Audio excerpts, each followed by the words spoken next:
It's Friday night and the clock hits 11. The lights go low, the vibes turn heaven. Static crackles, truth takes flight. The 2300 society rules the night.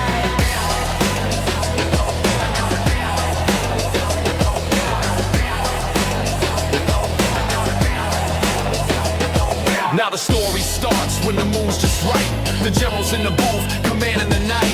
Keith's on deck, mic burning hot. Blunt time, baby, give it all you got. Beyond the A side, we flip the groove. Digging through tracks with that late night mood. The records spin, the heads all nod. We're lifting limits, defying odds. This is PowerPoint after dark. When the city sleeps, we leave a mark. Mic's on fire, the static comes. The 2300 society, here it comes. The general nods, keeps the tempo steady. Fingers on faders, always ready. Keith's got answers, truth or jest. You call it in, we handle the rest. Mo, Dave, Sean, our loyal crowd. They show up weekly, they make us proud. Podbean's live, the lights stay low. The 2300's got that glow. It's the 2300 society. Late night truth and raw sobriety. The beats are hot, the takes are stark. You're tuned to Power's Point after dark.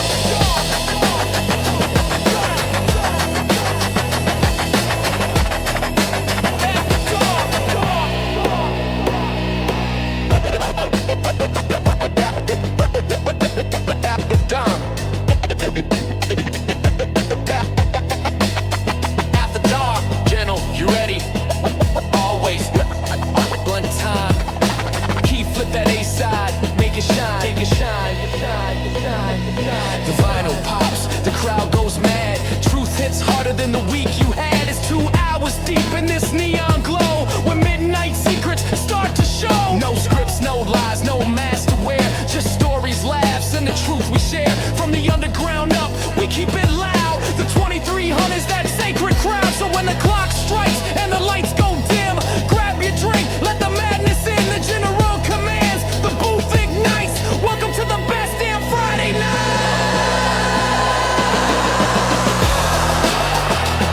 We are Power's Point after dark.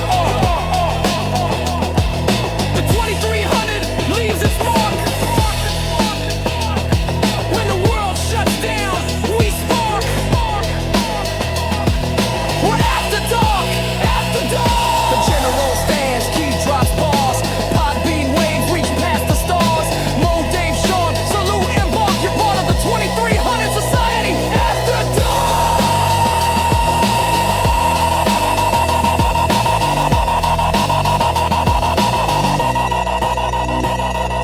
Friday nights, 11 o'clock. You with the general and the 2300 society. Stay wild, stay tuned, stay after dark.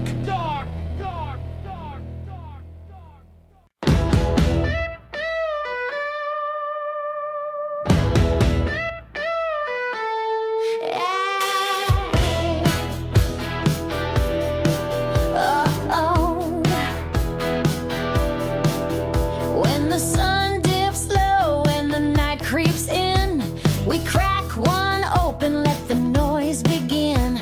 Got movies to roast, got tracks to spin. If it's wild, weird or wrong, yeah, we're all in.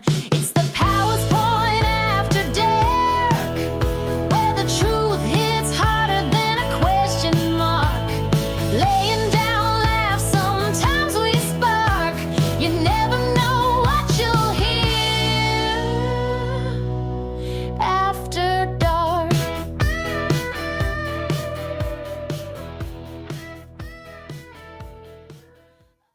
Fuck yeah.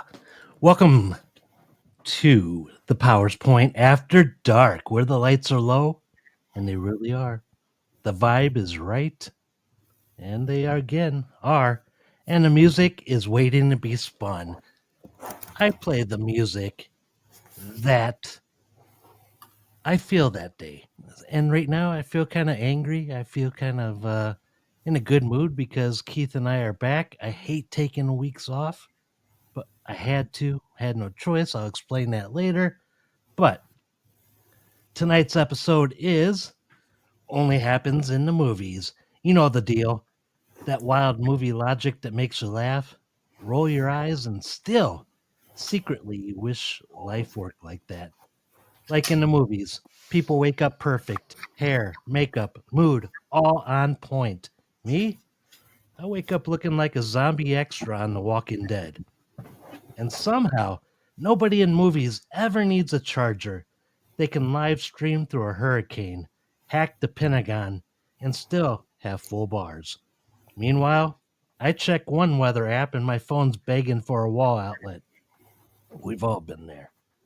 Action movies live in their own universe. You can crash through glass, roll off a car, and still have time for a dramatic one liner like, I'm getting too old for this, kid. If that were me, I'd be groaning on the pavement, begging someone to call for a chiropractor. And those movie hackers typing like they're angry at the keyboard, we've seen it. They hit the button 5 times and they say, I'm in. And now they control traffic lights in Paris. Me? I can't even remember my damn password from the Wi Fi this morning. Rom coms? Pure fantasy, right? Two strangers bump into each other, spill coffee, lock eyes. Next scene, they're in love. In real life, that ends with you saying, watch it, bitch, while wiping whipped cream off your shirt. And every starving artist in a movie has that big, dreamy apartment, exposed brick, huge windows, a vintage record player spinning something cool like you hear on Powers Point After Dark. And meanwhile, I'm looking at my rent like it's a horror movie with no happy ending. I'm not talking about that happy ending, Dave. Airport chases, classic, right? They're sprinting through terminals, dodging security, making grand speeches before takeoff. Try that in real life, and TSA's already got you zip tied before the second act. Car chases, and I love how Keith just lights up. Car chases, clean streets, perfect ramps, not a traffic jam in sight. In reality, you can't even pull out a Starbucks without someone honking like it's the Indy 500. Horror movies? Don't even start. Hear a noise in the basement, they go check alone with only a candle. No thanks. If I hear a thud in my house, I'm out the door faster than the opening credits. But that's the beauty of it, right? Movies lie with style. They make chaos look poetic, heartbreak look cinematic, and disaster somehow beautiful. They remind us that even when life's ridiculous, we could still dream in widescreen. Because in Hollywood, cool always looks easy. And speaking of cool, Keith's here. He's bringing blunt talk, that perfect mix of UFC talk and real life heat. Hits you with some truth, maybe a little wisdom, probably a jab or two. Then he's rolling into Beyond the A side, where he spotlights the tracks the world forgot. Songs left in the dark, dusty tunes that sound like they were recorded in the garage, lost in a breakup, and rediscovered by accident in the glove box of life. And I've got the indie garage sounds ready to spin. No Hollywood filters today. No fake hype, just pure energy and maybe a touch of chaos. So sit back, pour something smooth, except for Sean, because we know you're working. And let's roll, because tonight we're living in that cinematic world where logic takes the night off. Dreams come with background music and everything just for a few hours. Feels like it only happens in the movies. Let me introduce my co host, the one that I could not do this show without. I'm talking about the one, the only, all the way from T Town, Toledo, Ohio, or just a little bit outside of it. Keith Mackey, what's up? How you doing, buddy? I am at the edge of T-Town, so I'm actually in T-Town. But it's great to be back. It's good to be back in the room here with everybody. And like you were saying in the movies, the way everybody wakes up already, looking good and ready for the day. I would say when I wake up, I look like bad era Jeff Lynne with a longer beard. If for you ELO fans out there, and when I wake up anymore, my hair is longer than it's probably been maybe since I was a teenager. So Yeah, the mornings, I definitely look like a wild man. I look like somebody that might be wrestling Scott at Backbreaker one of these days. But Oh, dude, people always could tell when I'm tired because I got one of those janky eyes and from battery acid. But when I'm tired, it always like looks at my ear. But when I like wake up, man, then it kind of focuses in a little bit. So oh, okay. a janky eye, I say. That's the scientific name for it. What's wrong with that boy? He got janky eye. Mm, So we got a lot to get through, man. We had some ups, we had some definitely downs this last week and a half. fuck, you ain't kidding, And man. we will be talking about all of that in this such short period of time because, man, tonight with you guys goes so quick. And I really hope you guys all enjoyed that song, man. And Mo, Dave, Sean, even though Mo's not in the room yet, man. Hope you guys like that song, man. I threw your name in there because you guys do mean a lot to us, man, as loyal friends of the show. So we are going to give me a second here, man. Take a quick commercial break, and when we come back, we're going to kick this thing off. So give us 1 minute. We'll be right back. Ready to add a touch of artistry to your everyday life? Then you're ready for Motley Forge. Stand out from the crowd with a one-of-a-kind creation that exudes craftsmanship and style. Feel the weight of our sturdy knives. Marvel at the intricate patterns in our swords. And adorn yourself with our stunning jewelry pieces. Experience the passion and dedication we put into each and every piece. Discover the beauty of handcrafted metalwork at Motley Forge. So check out the one-of-a-kind gifts at Motley Forge, a bladesmith and blacksmith out of Northwest Indiana. Follow him on Instagram at Motley_Forge. Motley Forge, creating art through an ancient craft.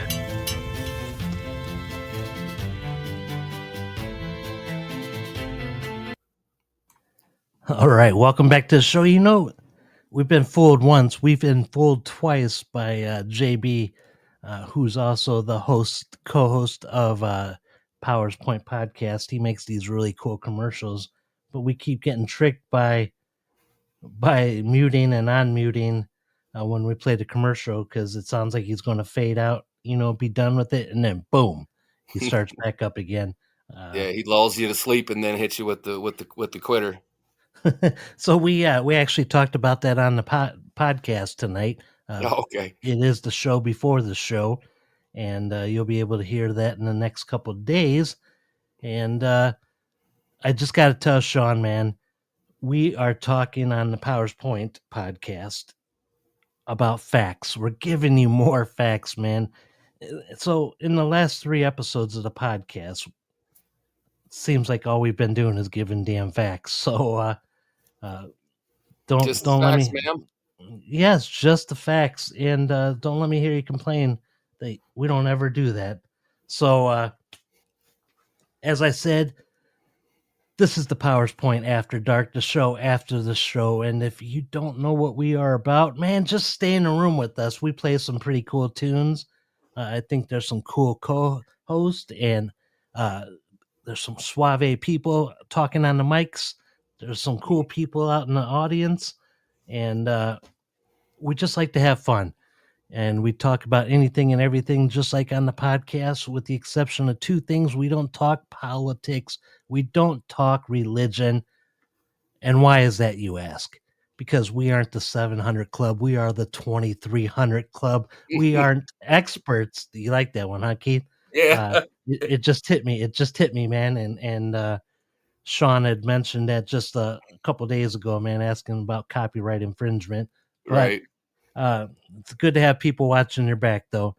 But yeah, so we just want people to have a good time and have a laugh or two, but no more than 3. Well, maybe with the exception of a few more. This, at the night show, I think it might be allowed. Well, we So got at least 3 to carry over from last week. So, you know what I mean? I don't know if I don't think I mentioned that last, when I did the thing last week, but I don't know. But so we got 3 laughs, in the bank from last week, so we can go up to 6 laughs without any snacks needed provided. Right on, right on. Yeah, Don't cheat yourself out of the Twinkies, man. right.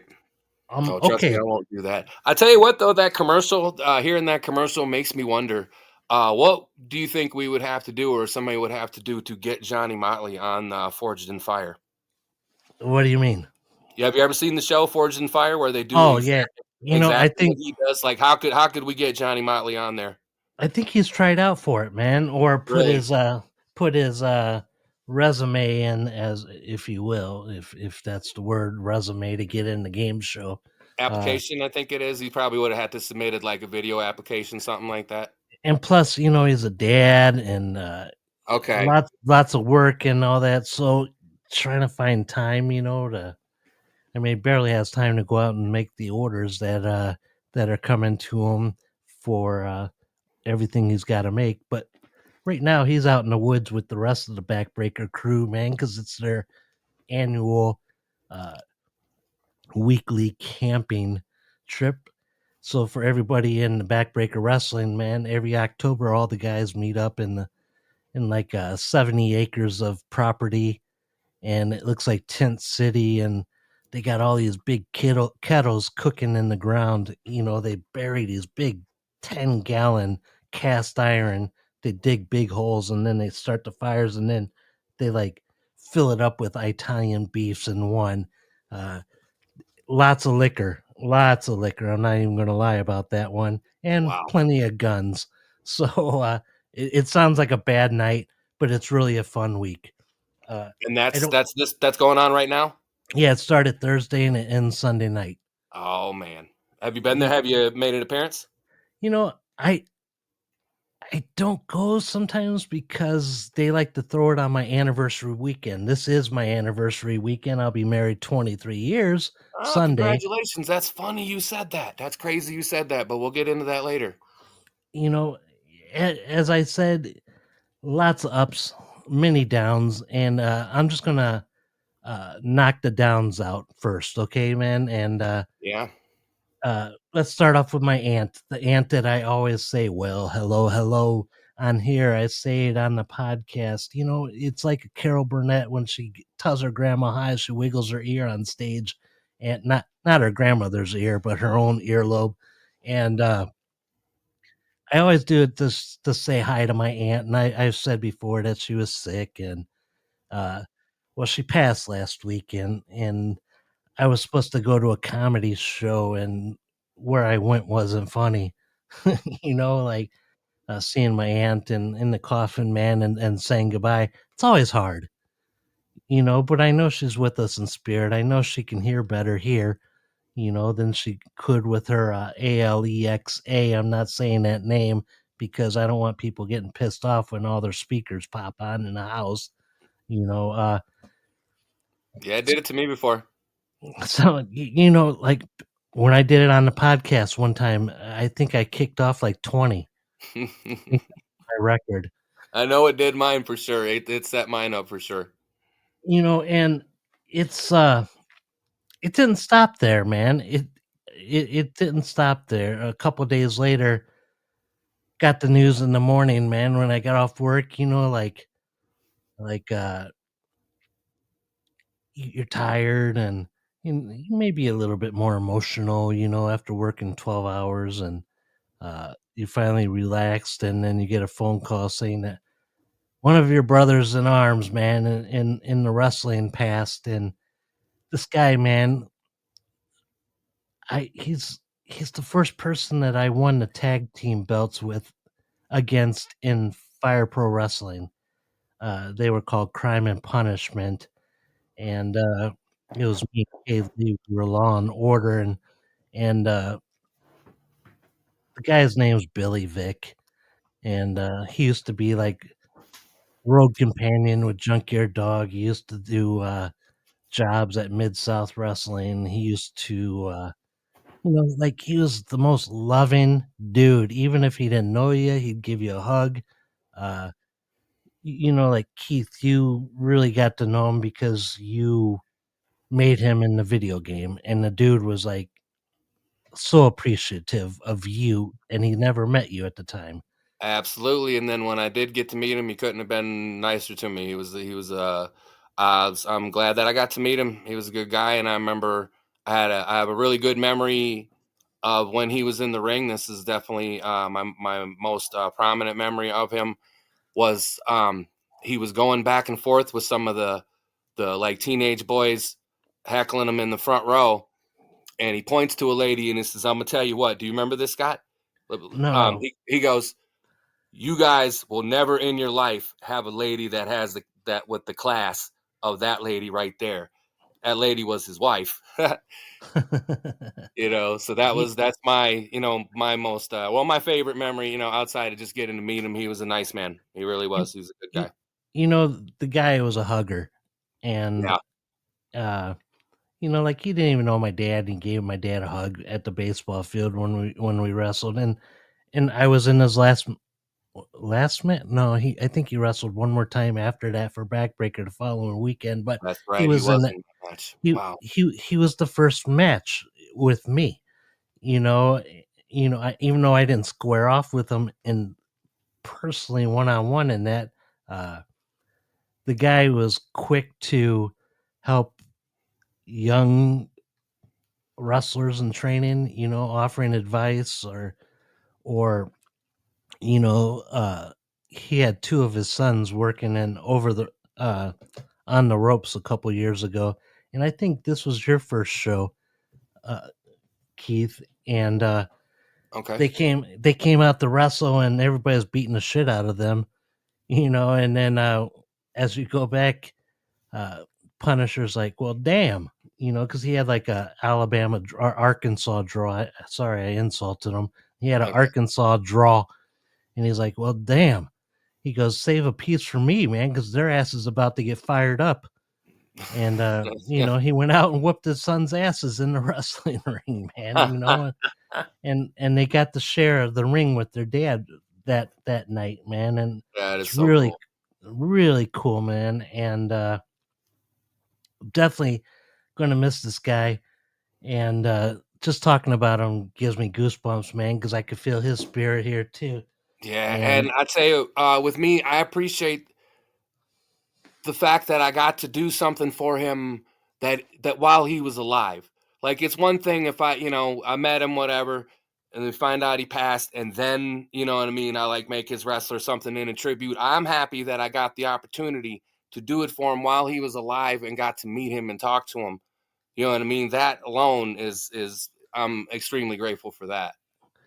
yeah, and when he first met you, and I introduced you guys because you didn't know what he looked like without the mask, and I was like, oh, Right. that's Big Bill or Punisher. I do believe he gave you a hug, and he didn't even really know who you were. Yeah, yeah, yeah, he gave me a hug, and then he actually gave me a handshake and a hug, and the handshake kinda like I wasn't fully ready, so he kinda squished my fingers a little bit. It's like, "Oh, geez, that's a wrestler handshake." So, But, yeah, he gave me a hug after that. He was a good g like I said, he was extremely friendly to me, and, considering, he played the role of the heel, obviously, like you would always tell me, well, be ready for these guys sometimes to be in character. And if they're playing the heel, they're not necessarily always going to want to be friendly to you. That was not the case. He was very friendly with me.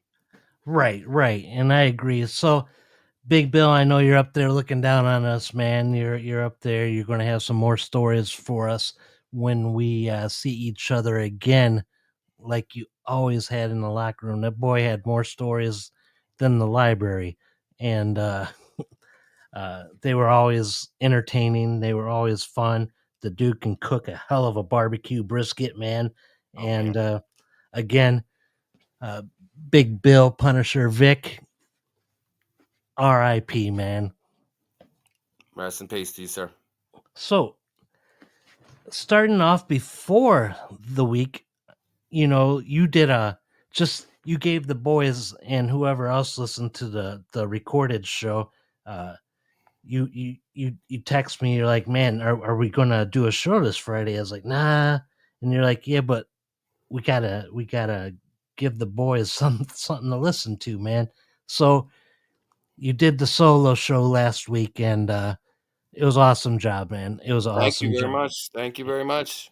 And Mo will be the first to tell you that because he told me that you did an awesome. Uh, and then Keith, it actually started the week before that because the thing I was going to do was go to the high school and be in a band. And Dave told me, no, that's illegal. Don't do it. And I said, you got to sometimes do things. And I think you said saying yes feels so right. Yeah, why? Yeah, when it feels so good to say yes, why say no? So my high school band, man, they used to have like 80 something people, 90 something people in it. And then I go into the band this time, and there's only 7 people in the high school band. That's right, Sean. You've seen the size of the band back in the day. There's only 7 people total in the band. And it was me. And like I said, I was Moses of the group. Methuselah, Definitely, right? dude. Yeah, dude, I felt it, man. And Hmm. and I didn't dye my hair like I said I was going to, man. I went in there looking straight up like Kenny Rogers, as Gavin would say. And I was really worried that I wouldn't even be able to pop no sound out of the euphonium. And because it's been 30 years, 33 years since I played last, just, when I was in the Army. I'd come home, and if there was a basketball game, I'd always jump in for the pep band because it was fun. I'm a band nerd. And so I sat down, man, and because I had the stroke time, who's my little brother, I had him get me a mouthpiece for the euphonium the day before. So I sat at work and I just kept playing the stupid mouthpiece all night, just getting my mouth prepared. And sorry if that sounds greasy or dirty, uh, but I'm sure you'll hear worse from me sometime soon. Hey, that's And why we're here, man. That's why we're here. that's why we are after dark, because we got pushed back. Yeah. And so I sat down, man, got my euphonium that I actually played in school. I remember, man, because I dented it when we first got it, and I dropped it and hit the edge of the step in the band room. So that, and then the valve bent on the fourth valve, and it's still bent because they're too cheap ass to pay for it, to fix it. So I oiled that puppy up, man, and sat down, played, and man, it was like I didn't even stop playing it, and I was like, damn, I'm actually playing this better than I did in high school. Dude, everything was like sounding kind of smooth.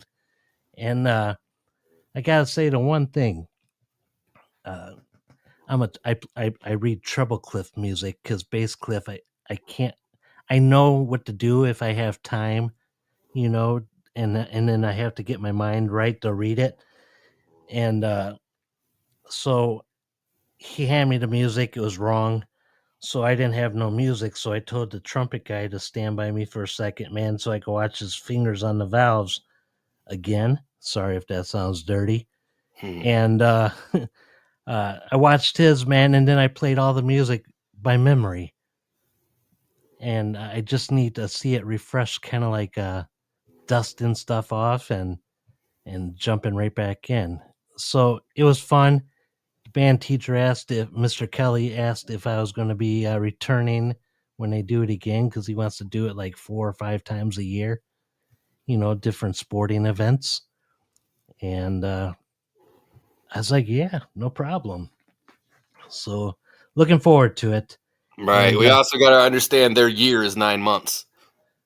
right, right. Yeah. And if you're just tuning in right now, welcome to the show. I see people coming in the door here. Miss Ange is back. Uh, really appreciate you coming back. And Mo, I see you've entered the room, man. Appreciate you. And of course, Dave and Sean, they're in the room too. So if anybody wants to text us, of course, let us know your thoughts. We got lots to go. But Keith, how the hell you been, man? It I've it been seems like forever. It does. It does seem for like forever since we've actually talked, not in text.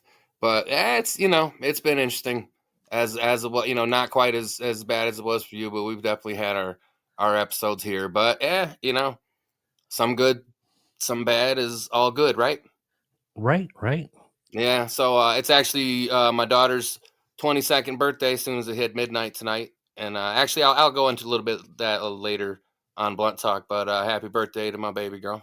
Happy birthday, Kylie. She'll be happy.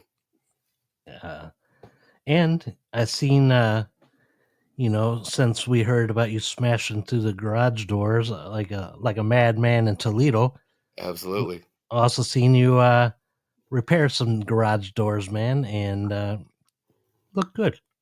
Oh, well, it looks better in a photo than it does in person because it's already kind of bending and moving in ways that I didn't expect to, and I kind of put the latch on a little too close to the door so it doesn't close flush. It kind of closes at an angle. At some point, I gotta go in and fix that, but it's locked, and I don't have the keys to the lock. My dad has the keys to the lock, so I guess it'll sit there for a little while. But it's better than the nothing that was up there. Well, there wasn't nothing up there. I had Oh, I got a roll of that black tarp. You know what I'm Yeah, talking about? That you like put up for weatherproofing and shit like that. yeah. And so I had stretched enough of that up over the door, and it kept coming down every day because we have cats and all this other different things in the yard. So every day one of them would pull that down, and I'd have to go back up there. And like at one point, I just had push pins, you know, going in push pins into the wood where the door used to be. So it was a bit of a headache. So I'm definitely glad to have that door back up. I'm not the most um, handyman when it comes to doing construction. My stepfather-in-law, is that how that works? Yeah, that would be Wife's your stuff. okay, yeah. He is extremely well at that. He's very Bob Vila like in his pursuits. You know what I mean? What's up, Blair? Seen you today. It was good to see you. But yeah, he's extremely, extremely, extremely good at that. And I think guys who know how to do that don't necessarily get the credit they deserve. Whereas people who are more artistically inclined, may like myself, I don't know, maybe get a little extra shine than maybe they have earned. But I don't know. I guess we'll see. You know what I mean? We'll see in the end how all things like that pan out. But Well, let me tell you something, man. If you had my eyes, those garage doors would look pretty damn straight. awesome. Awesome. Well, like I said, you take it's the artistic thing in that, it's the fact that I have that artistic eye. I was able to take the photo to look like I did a better job than what I actually did. So, you know what I mean? Right, right. Hey, I gotta throw this out there. All right. Okay. I'm in a super good mood. Every day, man, I read the stats in this show. Okay. Hmm. You know the number because I've been telling you, but I just want to thank all you listeners. Stop with the listeners. You guys are all friends. Like I Right. said, this is all digital table.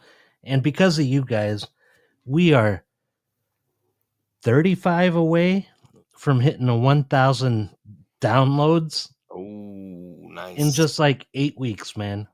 That's not And bad. no, that's really good. That totally blows the numbers away from when I was on Buzzsprout. So, Podbean, if you guys are like listening and like monitoring this, make sure it's okay and not terrorist related and all this other stuff, you know, best move I ever made, man, was moving to Podbean from Buzzsprout.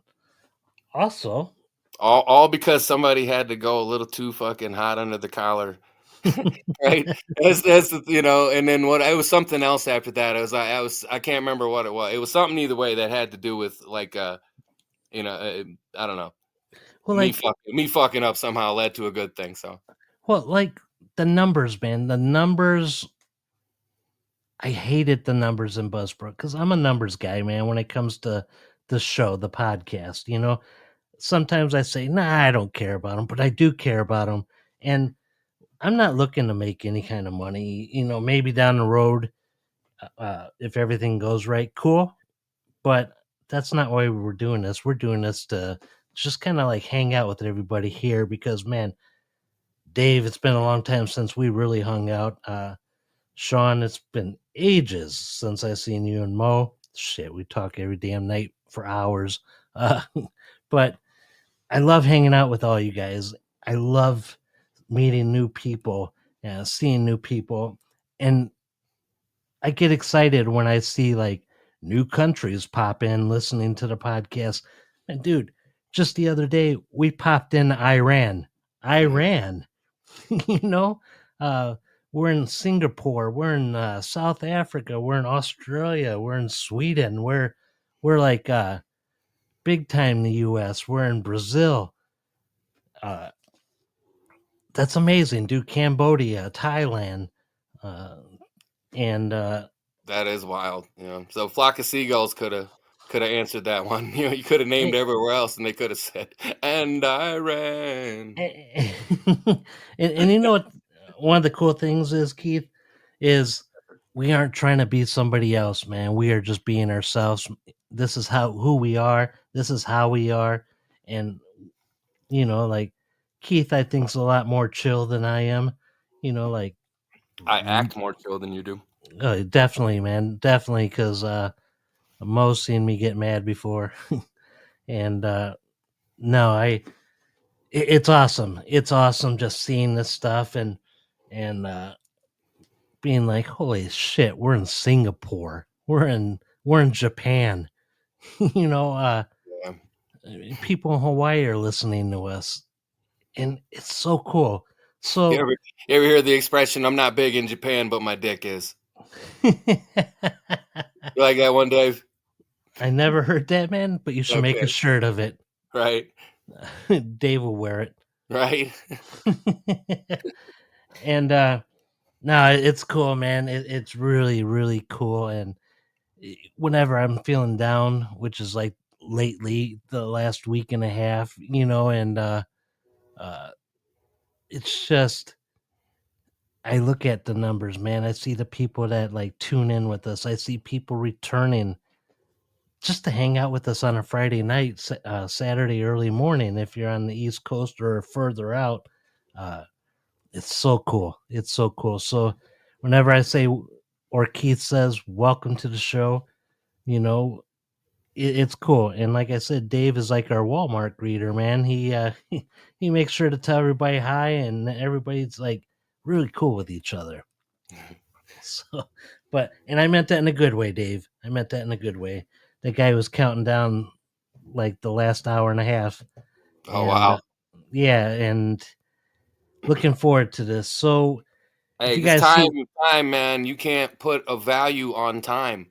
So you're giving us your time, you're giving us something more valuable because how much, you can give people money to get the fuck out of your face, right? Sometimes you do that in life. You know what I mean? But you give people your time, that is valuable, man. That is precious. And that's, what we appreciate about it. you know, Dave will be with us till he falls asleep on his big lazy boy with the electric dick Yeah. massager. Mm. That's what Keith called it when Dave got it. Looked like Yeah. a pretty sweet lazy boy chair, and then I found the one with the dick massager on it Oh, wow. the next day. I think I sent you that picture. I don't know if you sent me oh, yes, you did actually. Yes. Yeah, and Yeah, I I don't. didn't. That's a real chair.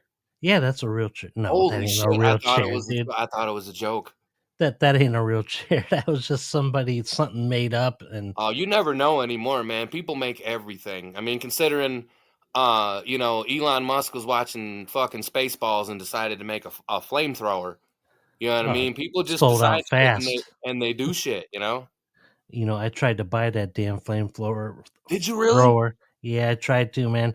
Dude, it was only like 550. Five And hundred $50? yeah, and Wow. I was like, man, and then the stats on it was like it shoots 16 feet flames, and I'm like, holy shit, you could light a cigarette from across the room. I And mean, how much does a flamethrower normally cost? I don't know. I don't know. The only I don't ones I know see either, were right? like in World War II, man, and those were like crazy. Yeah. Uh, but but this looked like a straight up gun, like a rifle. Right. So that was really cool. And see, holy shit, man, 40 minutes have already passed, That's and we good. haven't even begun any of our subjects. So, hey, real fast, we are going to take a commercial and a song break. So, if you got to use the restroom, if you got to refill that bourbon or whatever else smooth you're drinking, or hit the blunt, we're going to return, and then we are going to jump right into blunt talk with Keith. So stay tuned. We'll be back after the commercial and song. It's back to school time. Let Sticking Together by JK on Etsy add something special to your new season. Show pride with car decals, labeled dorm and school supplies, or organized totes with all your free time. Whatever you need, Sticking Together by JK on Etsy is your one-stop shop for personalization and decor needs.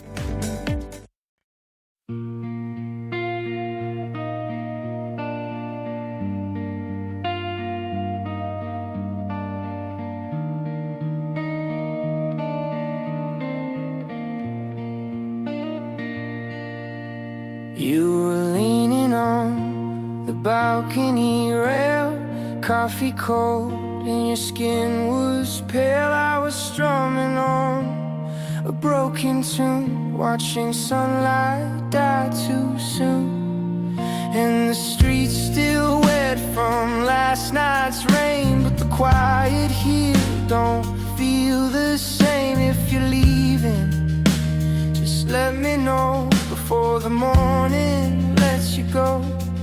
Sunday cigarettes, ashes in the breeze, your shadows hanging on the wires with ease. Sunday cigarettes, fading with regret. I can't forget what I can't forget.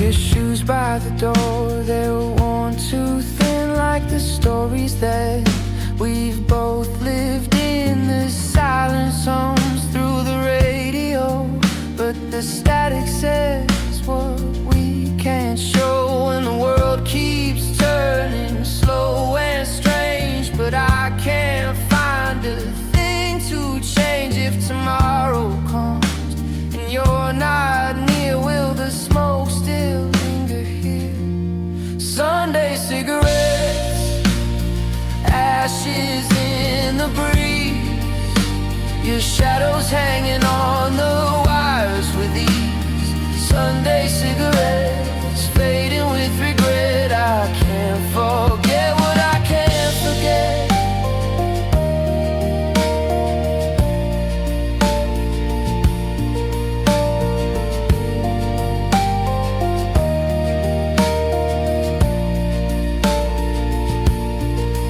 All the things we never said keep on ringing in my head, and the ghosts of what we tried walk beside me late at night. Sunday cigarettes, ashes in the breeze, your shadows hanging on the wires with ease. Sunday cigarettes, fading with regret. I can't forget what I can't forget.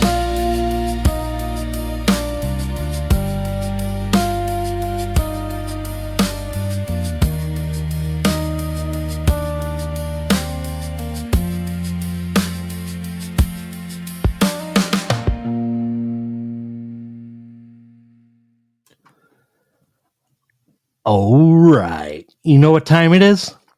The lights drop a little lower, the smoke gets a little thicker, and the talk gets a whole lot realer. It's time for Blunt Talk, where Keith breaks down life, the fight game, and whatever the hell's been swinging at us this week. This ain't your polished ESPN highlight reel. This is UFC talk mixed with real life. The hits don't just come from the octagon, they come from your job, your bills, your family, and the one friend who still owes you $20. We all got one of them guys, right? That's usually me. Keith's got sharper than a left hook, smoother than the bourbon on this table. He'll hit you with the truth, a laugh, maybe a little pain, but that's how Blunt Talk rolls. No scripts, no filters. It's Keith trying to make sense of the chaos one puff at a time. So kick back, light up, and step into the cage of conversation because it is time for Blunt Talk.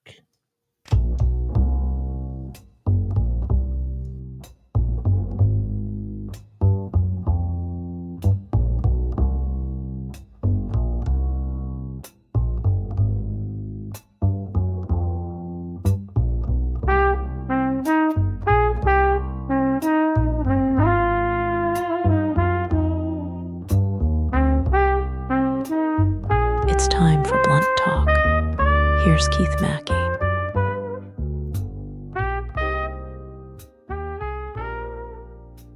And it's another Friday night in East Toledo. Time for some Blunt Talk. I'm Keith Mackey. Well, I guess this is our UFC talk this week. Kind of makes a statement for the case if your decision's dependent on the information you happen to know at the time. Because my pick record went from, I believe it was, let me see, what was it? 9-2. Yeah, 9-2. No, I'm sorry, 9-3 to 10-5 last week. Oddly enough, it went to 10-5 on 10-5. And this week, if it goes, because I'm only picking one fight, if it goes from 10-11, it'll go on from 10-11 on 10-11. So that's a weird little number thing there that seem to be popping up.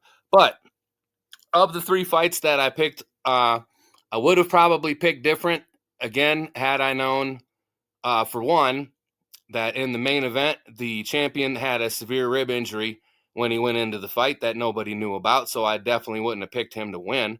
But I guess that's the way that went, and I picked Magomed Ankalaev to retain the light heavyweight title against Alex Pereira. And Alex came in and kicked the living shit out of Ankalaev in 80 seconds, thus proving anything I said to be completely not right, not correct, and not factual at all. And I don't mind it, actually, because I do like Alex, and he's got some interesting fights coming up. But I believe, considering when he lost, the first thing he said was that he was only 40%. If Ankalaev is going in there with a bad rib injury and then he gets his win in there, then they kind of got to run it a third time. So they got to do a rubber match. So I was wrong on that one. In the co-main event, then we had Corey Sandhagen taking on Merab Dvalishvili. Now, I'd actually made my pick earlier in the week, and usually, like tonight, I have the luxury of having seen the weigh-ins and how everybody looks, and if I would have seen that, I would have picked Merab, because when they squared off, it looked like Merab was going to rip his head off right there. So, but not what I did. I picked Corey Sandhagen, so that is another loss. So that's two losses right there for the night. But the one I did pick correctly almost went wrong, because Yuri Prohaska was down 2 rounds against Khalil Roundtree, and I picked some kind of early spinning wheel kick, fucking flashy knockout from Yuri, and he didn't deliver that early. But man, he came on in the third like he knew he was down 2 rounds and put the pressure on Khalil, and ended up getting that win. So I appreciate that win. Thank you, Yuri. I don't know if that's going to line you up for a title fight or not. I kind of see them giving it to Carlos Ulberg. But since Ulberg's seen Alex kick the shit out of Magomed so badly, he says he's willing to fight another fight in the meantime, and I really don't blame him for that, But that's the way that one goes. And I don't know. Like I said, I believe if I would have known, about the rib injury, but no one knew about the rib injury except it looked like maybe Alex's team did, because the first thing he did was come out and kicked him right in the ribs, and then the ending sequence was he elbowed him, in the ribs right before he put him out with the last shot. But hey, way she goes. That's the fight game. But anyway, let me see what else. Moving on, since it's funny, Scott said earlier that it's his 23rd wedding anniversary. It actually, tonight is not only my daughter's 22nd birthday, but it is the 23rd anniversary of my wife and I's first date. See, we had met at a club I'd went to. A friend had set me up to meet a friend of theirs, actually, who I actually didn't, really hit it off. And the first thing he did when we went into this club was he introduced me to the guy that my wife was there with at the time. And for whatever reason, This guy was friendly to me, and I just stonewalled the shit out of this dude. I don't know why, but I just did. I don't know. I feel like I knew already. And, he tried to be nice to me, and I kind of fucking mean mugged him, toughed him, and like, I don't know. And then he walked away, and my buddy was like, "What was that about?" And I'm like, "Fuck, I don't know, man. I don't, because I don't do that to anybody." But apparently I knew this was the guy to do that to, because I don't know. I ended up having to do it probably 2, 3 other times to him. You know what I mean? Not that that's the moral of the story here, but it's just such a strange coincidence. Scott and his wife, 23 years. Me and my wife, 23 years. Our, our listeners, the 2300 Society, the goddamn movie 23 with fucking Jim Carrey. Am I the only one who's seen this? That number has never left me since I've seen that movie. I don't know if anybody else has seen it and is always freaking about the 23 shit, but I do that all the fucking time. And it seemed like it's come up again, and it's pretty funny. And I don't know, I dig it. I think it's real funny. But yeah, that's some wild shit there. And I believe, since we're going over a little bit and we got some other stuff to talk about later, I kind of wanted to get into this movie thing. So that will wrap up Blunt Talk for this week. And back to you, Scott. Well, damn, I was enjoying that, man. Because when you talk about UFC, I know nothing about UFC, man. So even Mo said "damn" the other day, because even though he watches the UFC, he's got nothing on you, man. So, Oh, okay. Yeah. hey, Yeah. speaking of Mo, man, something happened to him really crazy, and I hope you don't mind me telling the story, because he ain't even in the room, is he? No. No. No So Mo. He's not in the room no more. I don't know if you've seen the vehicle Mo was in when we all went out to eat, the Argo or whatever. It's Mm, a white vehicle. Well, the cops came. Mo's had this vehicle for like a year, so the okay. cops came the other day and they repoed it because the original owner said it was stolen, even though Mo had a clean title, got the license, got insurance, and got his car repoed, man. Oh my goodness. But it's actually his car.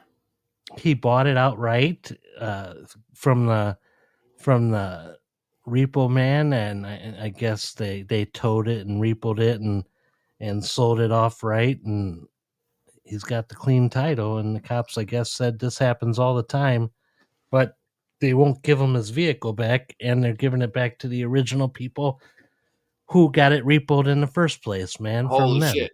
But paid off clean since Mo paid it? Yeah. Oh my goodness. That is a travesty of justice right there. That is terrible that can happen. Most certainly is. Oh my goodness. That can't be that. There's no way that they can just let that stand. But you never know with people with these loopholes in the law, and you always figure that, if you try and be, there's like a certain guidelines by life or whatever, that you're supposed to be, straight and narrow person, don't fuck with nobody, that kind of thing. But just because, if you live by that, it doesn't mean that there's not a million fucking vultures and the guy, and whatever else you want to call it out there, just looking for every and any opportunity to take advantage of you in even the smallest of ways. It's ridiculous. It's fucking disgusting. Especially the good people, because Mo's a good guy.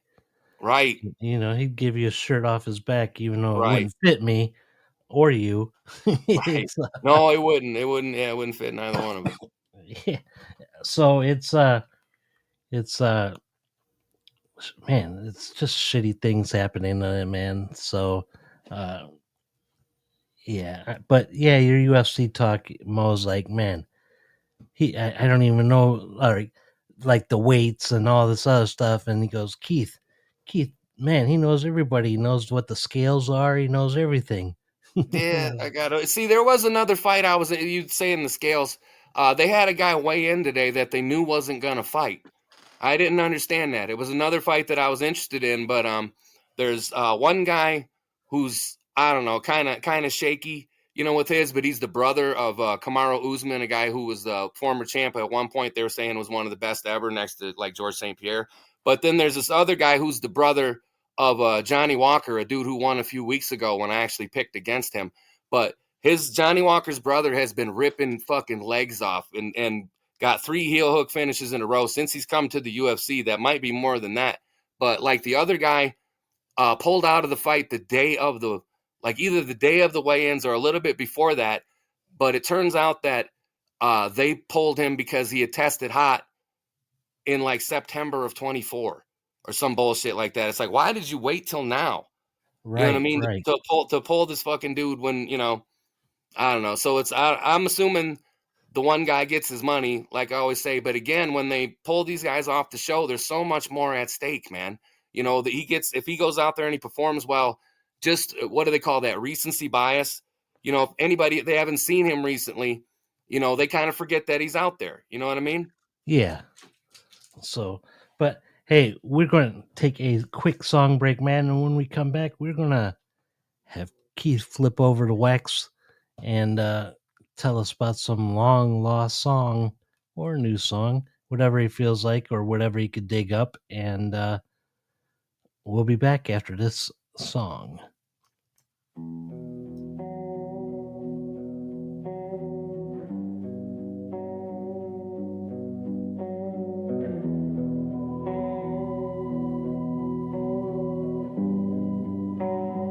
Evelyn, don't turn away.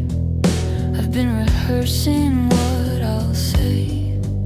Your shadow lingers on my wall. It's not enough, it's not at all. I taste the silence sharp and thin. I'd rather fight than cave within. Evelyn, I can unlearn you. Every word you said still burns through. I'm chasing ghosts, I'll never win, but I still call your name. Evelyn. I held my breath, you stole the air. I found your sweater on the chair. It smells of smoke of nights we light, the kind of love that won't subside. If you come back, don't bring your grin. I'd rather ache than start again. Evelyn, I can unlearn you. Every word you said still burns through. I'm chasing ghosts, I'll never win, but I still call your name.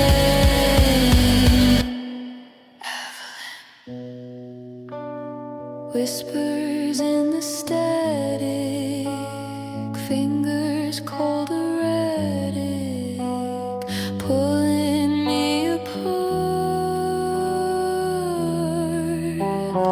I know you never meant it, still I can't forget it. You carved it in my heart.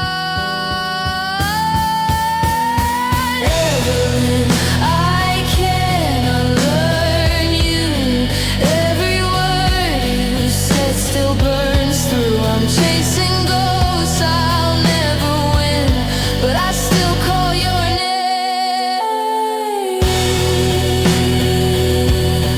Evelyn,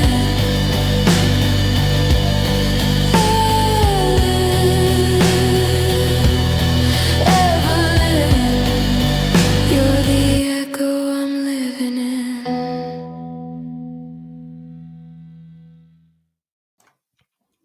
All right. We talked that talk. Was that like Matthew McConaughey there? All right, all A right. little bit.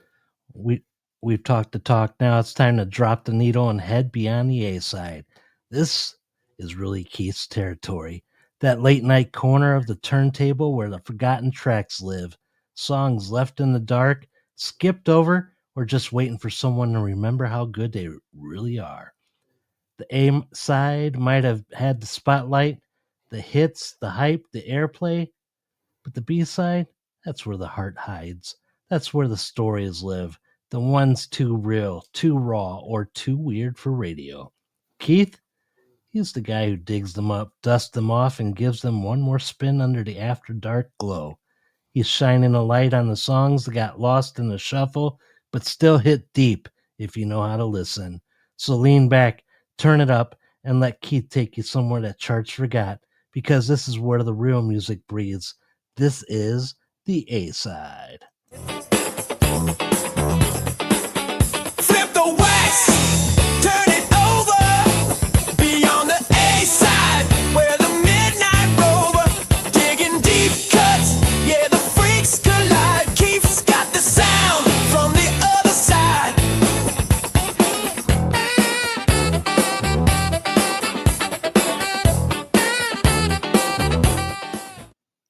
All right, for you lovers of sound, it is Beyond the A Side, your weekly B side from the streets of the East Side.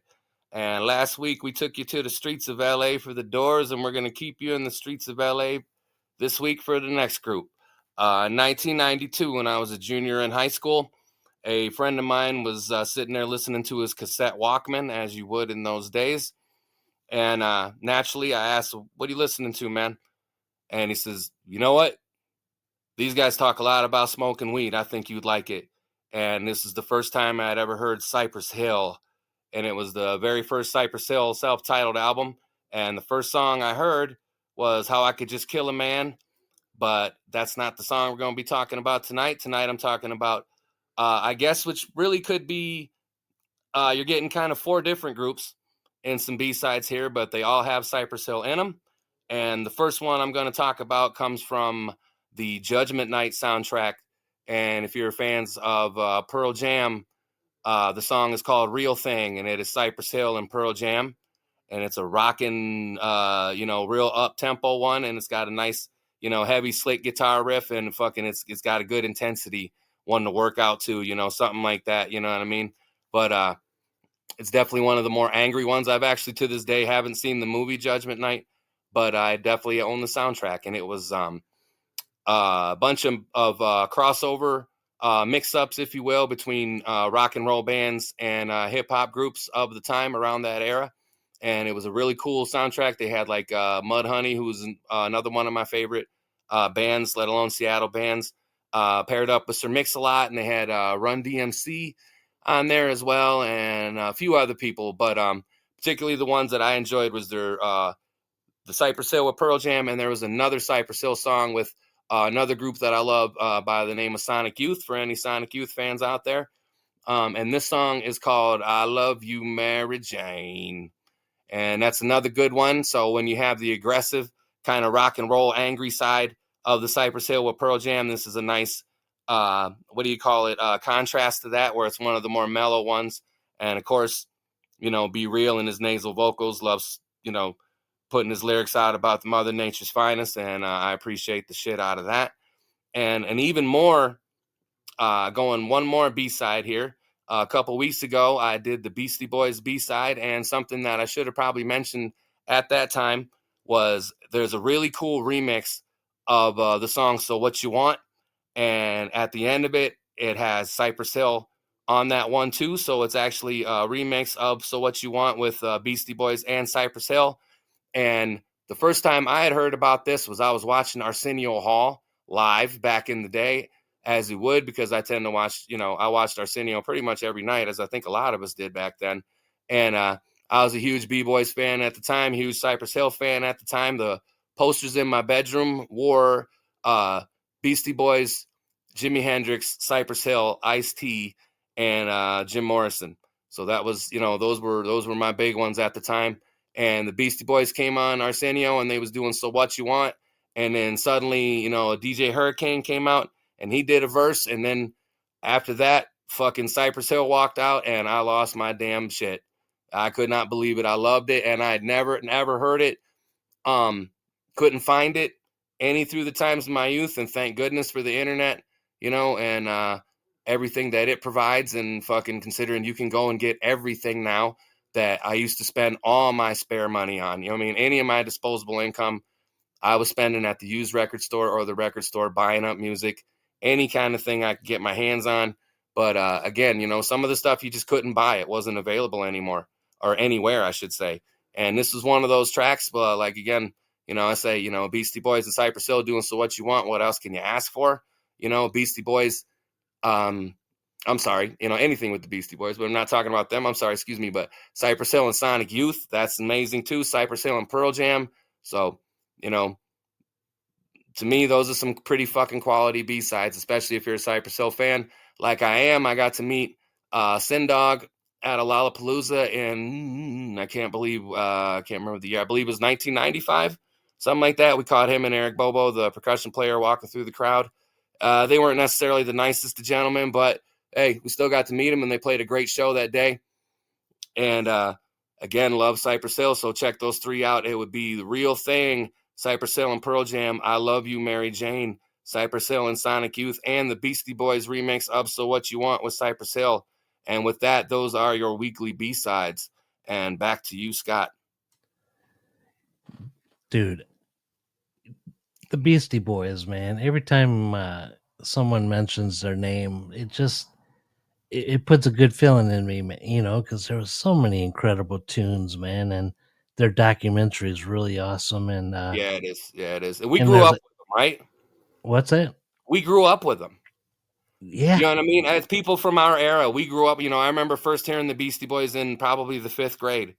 You know what I mean? And as they matured, as their sound matured, you know what I mean? We matured as adults, you know what I mean? So everybody, around our age group, you know what I'm saying? We all grew up with the B-boys, the Beastie Boys, the last two, they got together and they were on the track of Public Enemy's newest album, and Yeah. it wasn't the same, man. No, But it wasn't. It was barely, if you could even call it them being on a track, you know what I mean? It's because I love Public Enemy also.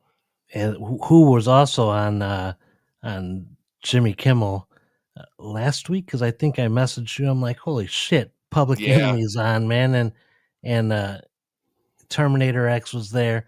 that's They had wicked. all their soldiers lined up on the stage, man, That's like one old days. W's. Old Chuck D and Flava Flav, man, they sound still so good. Uh, Awesome, you awesome. know, I love, yeah, gotta make way we for that. honestly One W's. Yeah. we honestly grew up in the greatest era of music. Every genre was different from each other, man. Country Oh, sounded yeah. like country. Pop, shit, was there even a pop other than Michael Jackson, man? Oh, of Uh, course, there's New Kids on the Block. There's Debbie Gibson, Tiffany. oh Not that yeah, I listen to them daily. yeah, but that was I forget what they call that. That was like the candy store shit. Yeah, Uh, teeny bopper shit. Yeah, yeah, and then uh, Tiger Beat magazine shit. oh, dude, I had so many Tiger Beat magazine, Alyssa Milano posters on my wall. You and You me had both, buddy. Cypress Hill, Ice T, and everything. I had Alyssa Milano all over. Well, those Sean, don't. Yeah, those Sean didn't can last long attest. enough. Sean will attest to how much Alyssa Milano and Drew Barrymore stuff I had in my She's room, another man. one, huh? She's another one we grew up with, because obviously think about that. Who's the boss? When I'm looking at it, when I was watching it with Kylie, over the past like couple months when we were watching it, and I was like, man, how can it's like we all the boys were in love with her, growing up and shit. And she's like, she's a little kid. I'm like, yeah, well, we were little kids then too. And the cool So it's thing, like we saw her, yeah, she was that cute girl. And then by the time she hit 18, 19, I was still only like 16, 17. So yeah, she was a woman when I was a boy. come on, man. I love Teen Steam, man. That was Fuck Alyssa yeah, gotta Milano's let it record. out. Uh, I got the opportunity to meet both of those both of those actresses in Chicago. I met Alyssa Milano at a Cubs game, and LA Dodgers was in town for No some shit. reason. Some reason she was in town. I think she was doing something with Judith Light, who is also Angela on. Was it Angela? Yeah, Yeah, that was Angela. Yeah. yeah. She was with her, and I just got to say hi, and I got an autograph somewhere. And the thing that sucks is cell phones were non-existent. Well, they were, but with the big bags, and they were just phones. And then I got Right. to meet Drew Barrymore, who was in town filming her movie where she went back to high school. I forget what the name of that movie is, man. Ooh, yeah, that one, I'm kind of spacing that one Because out. Jimmy Fallon was in that. He was like a news reporter with her, Okay. and she was just at the Virgin Records store in Chicago signing autographs, and I think I got that in the attic somewhere. Oh, that's Uh, cool. I have seen Embrace of the Vampire, Dave. It is every bit it is every bit as unrated as you're claiming. It doesn't even have to be unrated because it didn't even have a rating on it. Right. Uh, and Embrace of the Vampire 2 and 3 also is really good. It doesn't have a list on it, but they're still damn good. Oh, I'm sure they found suitable replacements. Just like Drew Barrymore's Poison Ivy, Alyssa Milano was in that too, and Oh, you're right. so was Tara Reid. Is that the third one? Who was the third? I've In the never. I've only seen the first one. great movies, man. She said she's like Denny's open 24 hours. Can't beat it. We So got to go to Denny's too soon yeah, because my dad's got a free breakfast coming to him. see, they're shutting down all the Denny's by me. Oh, really? Wow. We got Yeah. one about maybe 5 minutes from here. So hey, Keith, Yes, sir. did you ever watch a film and think, yeah, that would never happen in real life? All the Well, fucking time. that's exactly what this is about. Moments so over the top, so perfectly timed, so unbelievably Hollywood.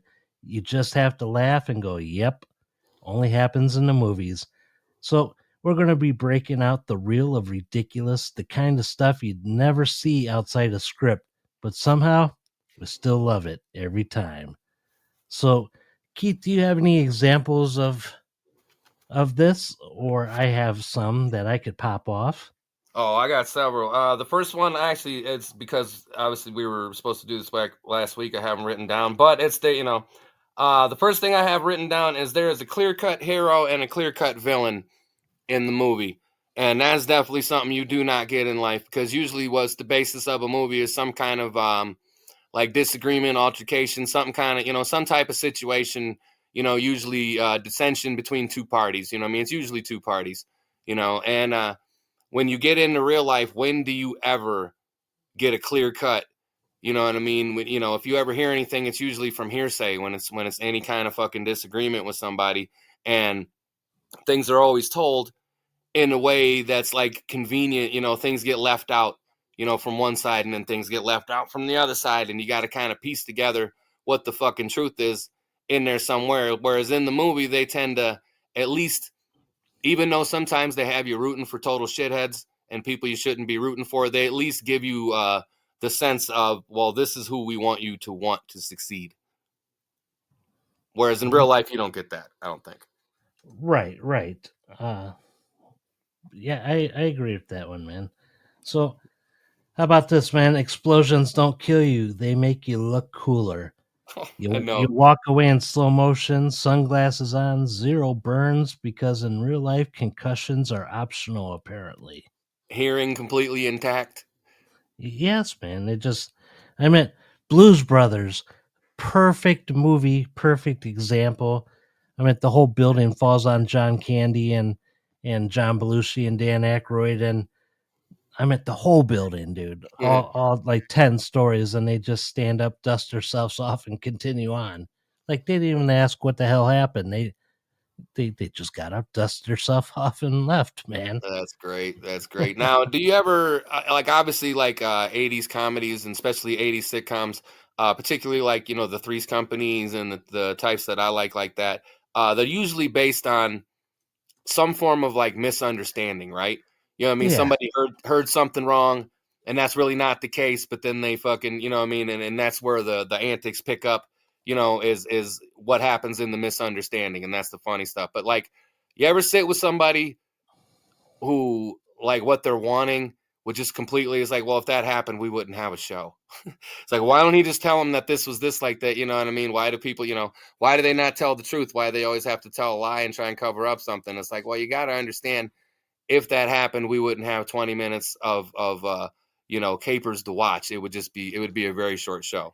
Yeah, You I know what I'm meant saying? while Larry and Mr. Furley were at the Regal Beagle talking, and Janet overhears something that she supposedly overheard, and then runs home and tells Jack, and Jack tells Chrissy, and the next thing you know, shit's hit the fan, and all they were doing was like telling a joke, man. But she thought it was really happening against Jack.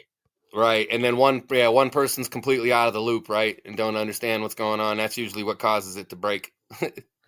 Right, right. Uh, how about How about no one ever says goodbye on the phone?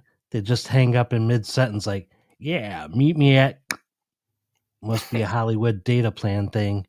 I don't know. See, I always watch. I guess I'm used to like watching like house parties and shit like that, where they always like, "All right, peace, man."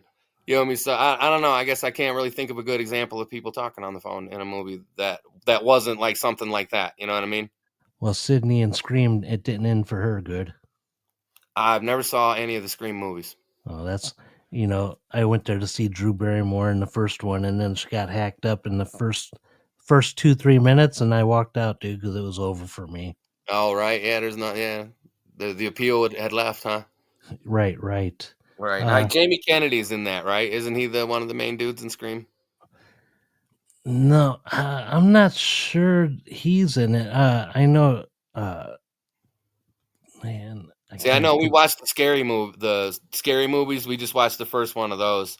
Uh, I guess just a few days ago, and that's Oh, what Heather was saying. Well, you got to have seen the Scream movies to picked up on most of these jokes. Like I haven't fucking seen a single one of those, And but that's what she was saying. I thought she's like, well, the guy playing here, Jamie Kennedy, was him in the Scream movie. So maybe you know what I mean. It could have not been him. I've never seen any of them. how about air ducts are spacious, clean, and conveniently lead to your destination. In And real life, incredibly strong. yeah, in real life, you'd be stuck, filthy, and gasping before the first turn. Yeah. Yeah. Yeah, incredibly strong. They can hold you. So fucking was it an air duct that Bender was crawling over when he was telling the dun where he's like telling the joke about guy From walks into a bar, Futurama? blonde walks into a bar, right? Huh. That In that's Breakfast Club. that's future. Oh, okay. Yeah. Yeah, I know. I said Bender. Bender is from fucking Futurama, is he? No, I meant John Bender. Yeah, Yeah. Uh, but he eventually does fall through the fucking ceiling. So they at least gave it to him that because he came walking. Oh, I forgot my pencil, right? yeah. Yeah. Uh, what you got? A definitive resolve at the end of the movie, even if it's a temporary one. At the end of the movie, like it feels like they get unless it's something that they're setting you up for a sequel or whatever. But it feels like again, not in life that you ever get a definitive resolve to anything. It feels like if you take a step in life, all it does is kind of just leads you to more fucking steps. Whereas at the movie, it'd be like, oh, cool, we're finished with this, and we can chill until the fucking somebody villainous comes back and tries to stick it to us again after this nice period of smooth sailing. Whereas I don't, that definitely doesn't tend to happen. At least not in my fucking world. Right. How about the weather always matches the mood. Breakup, instant rainstorm. First kiss, golden sunset. Right, Hollywood's got a weather department working overtime. right. No effects of the weather either. Standing in the rain the whole time, nobody gets a cold or no shit like that. Right. Right. And they always catch the car. That's right. Like old girl is moving with her family, or you guys had a breakup and the guy's like, oh my god, I can't believe I was such a dumbass, and the car's like 2 miles away, and the guy starts running across the park, jumping barriers in the city, jumps over the overpass, and boom. I mean, if it was that easy, why didn't the car take that route? That's true. That's true. Well, he couldn't manage the terrain.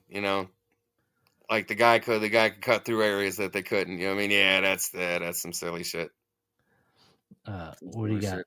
I also have like kind of similar to what you were saying about the explosion is no damage in combat.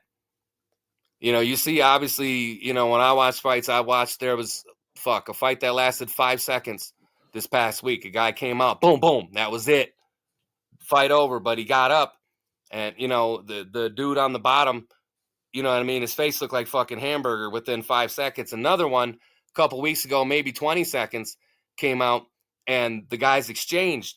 You know what I mean? Boom, and the first thing was the guy who won took a head kick and then a straight right to the head and walked right through it and then hammered the dude to the floor and took him out. And I says, man, the guy who got beat must hit like pillows because he just walked through those. But then you see him at the post fight interview, the guy had matching lumps on either side of his head, looked like a fucking like devil horns. You know what I mean?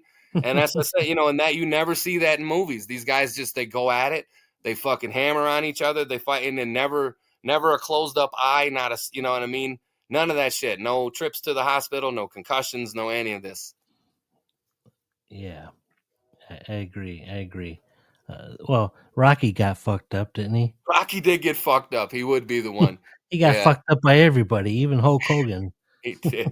Fucking Thunder Lips. Yeah, Adrian beat his ass. That's why he stopped fucking hiring her. that's right. That's right. Gave her the woman cancer, right? Hey, That how shit about was this? bad. Isn't that what they said? Yeah, he's got the woman cancer. Then they had to Yeah, take Paulie out too. yeah, and then Adrian's still living, man. You know, it's come on. Right. How about this, man? Everyone has a best friend who's a computer genius. Need to track someone's phone, hack a camera, or unlock a vault? There's always my buddy Tony who could do it in 30 seconds. This is true. They do all seem to have a tech guy. Just that's always handy, huh? Always You seems to always be know like somebody. yeah, and he's always like hot for the leading lady who's, you know what I mean, who's never interested in him. That's probably the realest part of the scenario, huh? Yeah, yeah. Yeah. How about you, man? You root for people in movies that commit crimes that you would normally, you know what I mean? Like you root for shady fucking characters in movies that if you really actually knew these people, like if you knew a real life Ferris Bueller, you'd be like, fuck this fucking kid. You know what I mean? Yeah, like wouldn't even waste your time on him with that truant officer. Right. Well, any of it, but just the, you know, the smart ass, you know what I mean? The smart ass attitude, the always pulling some bullshit, you know what I mean? Always pulling some kind of schemes. You wouldn't like that kid. You wouldn't want your kids around that kid. Be like, that kid's gonna end up getting himself fucked up. You know what I mean? He's always pulling some bullshit. You know, Right, right. getting his rich buddy in trouble. And you know, I've had so many keyboards and synthesizers and everything, man. I can't make none of mine throw up. Nah. uh, but everybody always wanted part 2 of that movie. And Yeah, I wouldn't include myself in that. What you Not that I call didn't like it, but whatever. But I don't know. Some things are just they're better left alone. Like, you know, imagine if they would have left the crow alone. If they just would have had that one and that was it, you know what I mean? Instead of the ones with Iggy Pop and, you know, There's whatever like, else is doing now. I think wasn't like Jason Momoa in there at some point. I think, man, I looked that up the other day. There's actually like 6. That's crazy. I think Christopher Lee's even in there. Who's that? The old guy who played like Dracula one time, or Oh, okay. Huh. yeah, you would know him if you seen him. You would definitely know. How about no one ever needs to use the bathroom. Entire action sequences, 48-hour missions, 0 bathroom breaks. You're That's right. true cinematic bladder control. Except for Dumb and Dumber, right? Oh yeah, it felt it running down his back. Hey, he couldn't cut it off because it stings. Oh, there's another movie, man. Oh, I know. Okay, what you got? Oh, let me see this. I believe, yeah, shit. I think that's all I got written down. Was that you end up rooting for the scum? Yeah, no, I think that's everything. But I don't know. Again, you also I guess you end up rooting for dudes that you shouldn't be rooting for, right? You know what I mean? You Correct. like want guys to get the girl. It's like, well, you're kind of a dickweed. Why would, you know, if you had a sister, I wouldn't want, again, kind of going back to like the Ferris Bueller kind of thing. Like, why would you want Ferris Bueller dating your sister? Right. I mean, I think that was one of Charlie Sheen's first movies, I think. Was Charlie Sheen in that? Yeah, remember he in Ferris Bueller when at the police station when they brought his sister Oh, in. you're right. Yes, he was the thug, He was huh? yeah, he looked like Wild Thing from Major For League. Major League, he did, didn't he? Oh, I forgot all about that. Yeah, he was in there. That's, yeah. They always kind of had him typecast, didn't they? And They always knew, you know, what and that then dude right was. after that, he made one of mine and Sean's favorite movies, man, Young Guns. Charlie Yeah. Sheen was in Young Guns. Oh, dude, he was a badass in the first Young Guns. Yeah, see, I can't remember the. You know what? Oddly enough, what I remember most from Young Guns is, what was the one guy's name? Casey Samasco, where he was asking the dude about his English. When he was like, "It's you and I, right? Not you and me, you and I." And then he He's told like, the guy, "You and I are he's gonna like, is fight." that right, John? It's not you and me, it's you and I.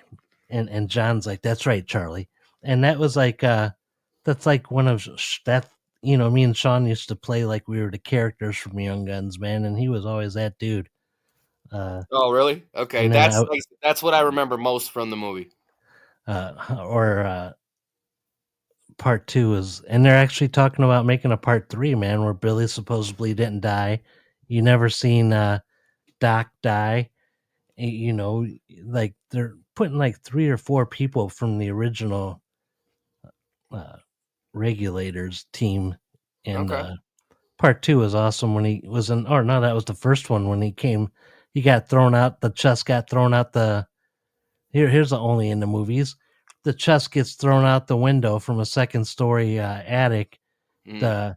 The thing rolls down the awning of the house, and then it hits the ground and rolls into the perfect upright position where up pops Billy the Kid, who takes out everybody.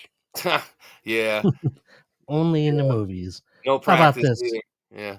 How about every small town has a diner, a mechanic, and one guy who knows everyone's secrets. And somehow, that same diner has a jukebox that still works and plays only the perfect song. Right. At the perfect moment too. Right. And or the hero always gets the girl, the job, or redemption. Sometimes all three, right before the credits roll. In real life, you just get an awkward text that says, "We need to talk." Yes, that's kind of like what I was saying, how you get that definitive ending out of it. It's like you never get nothing ever like when in life does anything ever feel like, all right, cool, I accomplished that. Now it's time. The only thing that maybe really happens is if you get fired from a job. It's like, oh, okay, well, I guess that fucking story's over. You know what I mean? Until I get my last check or till I get into the next one. But it's like I don't know. Rarely, especially, do you ever, how often do you feel like it comes to a conclusion where you get like a victory, where you feel like some kind of victory out of it? That's even more fucking rare. I would say. Right, right. Is that kind of like when you're in the right and somebody wants to prove you wrong, and then you find out you are right and it makes you feel good? That kind of victory? And then you still get in trouble for it because that never works. Even when you do find out you're right, you know what I mean? What does that you say when you're married? You can either be right or you can be happy. That definitely is right, man. How about Yeah, people can outrun explosions, bullets, and even collapsing skyscrapers? Meanwhile, I trip over my own shoes walking to the fridge. yeah. They're all terrible shots in movies, right? Everybody has terrible aim in movies. Hey, we got a new person in the room. I just want to say, welcome to the Powers Point After Dark. We just talk about anything and everything, Joseph, and we just don't talk religion or politics here. And everybody's cool with each other, and just like to have fun, man. You caught us at the tail end because we usually start at 2300 Central or 11 o'clock Central time, and all we want to do is just have a laugh or two. Uh, but there's all kinds of things that happen in movies. Again, the person who falls off the roof lands on the car, goes through the windshield of the car, doors open it up, and the guy is like, "I'm all right, bub. I just got a scratch." You Right. know, Yeah. now Barely I've tore up fallen the off. leather. I've fallen off a roof a few times, man. Of course, I know how to land, but it's just Off a roof? You know how to land falling off a roof? I do, man. I really do. Like if I jumped off this house, man, I'd no problem. No You shit. know, as I get older, though, I gotta watch it because like if I'm in my wrestling boots or like my army boots, man, I don't got no issue with jumping off of shit. So Yeah. uh, Those have to feel pretty different, right? Your wrestling boots from your army boots. Now your army boots got to have a much like thicker with the heel and all that, right? Than the wrestling boots do. I always imagine. See, I've never worn a pair of wrestling boots. I mean, for obvious reasons, but I always kind of felt like they look like comfortable to me. Like you should be able to really fucking move in them. You know what I mean? well, sometimes like army boots don't always have heels. It's like a flat sole sometimes, man. But like if you got airborne boots, those things got heels. Uh, but like That's usually what I would buy. I'd buy like the infantry boots from over here at the fucking the army surplus store. my favorite was always like the jungle boots, man, with the bottoms a little bit rugged, but they're like cloth sides. Yeah. Those are my favorite. Those are just called jungle boots from Nam Okay. because nobody even wears those anymore.